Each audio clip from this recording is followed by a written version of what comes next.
Monsieur Capras, bonjour. Bonjour. Alors, si nous sommes là aujourd'hui, c'est pour découvrir votre dernier opus qui s'intitule La dérive des sentiments. Cette histoire, si je me souviens bien, elle commence au lendemain de la Grande Guerre. C'est ça.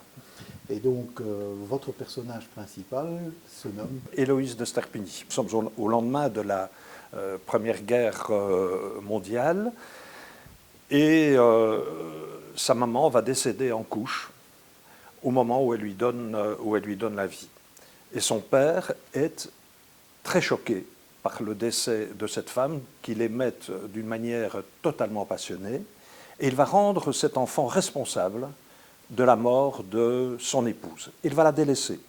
Et cet enfant va d'abord être élevé par une fermière des environs, dont la ferme d'ailleurs dépend des propriétés de cet aristocrate, le père en question, qui s'appelle d'ailleurs Jean de Sterpigny. Mais cet enfant va arriver à apprivoiser son père, de telle sorte qu'une grande complicité va finalement la lier à ce père qui va faire tout pour sa fille. Le problème, c'est qu'elle est née handicapée. Elle a un pied beau, c'est une jolie femme, mais cet handicap lui donne un aspect un peu disgracieux.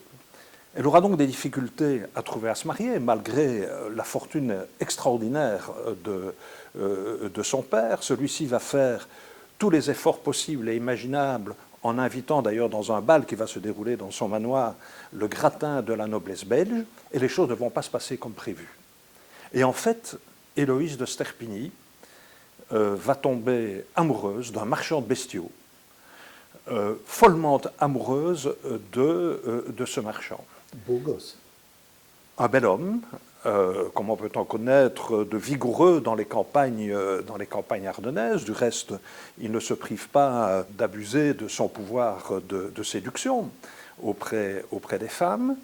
Et donc, elle est follement amoureuse de cet homme, et pourtant, ce mariage va déboucher pour elle sur des drames très lourds, sans qu'elle sache jamais pourquoi, en fait, cette vie va se dérouler de manière chaotique. Et cela donnera naissance à un troisième personnage qui jouera un grand rôle dans votre histoire. Oui, il y a son fils, Bertrand Taverneux, qui va vivre les déchirements entre ses parents de manière douloureuse, va chercher d'ailleurs à se mettre à distance de ceux-ci pour ne pas en souffrir.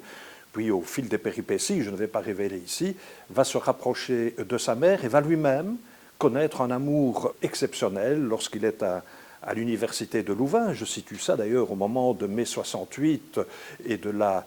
du Wallenbuiten, ce moment où les étudiants francophones ont été chassés de manière incompréhensible pour eux de l'université de Louvain. Il va donc rencontrer ces jeunes femmes qui s'appellent Charlotte, et de nouveau des drames vont s'en suivre. Mais c'est effectivement un personnage très très important dans le roman. Y aura-t-il une suite? Je ne prévois pas de suite à ce roman. En revanche, les lecteurs m'ont tellement sollicité pour avoir une suite au Cahier Orange, au premier roman que j'ai publié il y a 2 ans, que je suis en train d'écrire la suite de celui-là.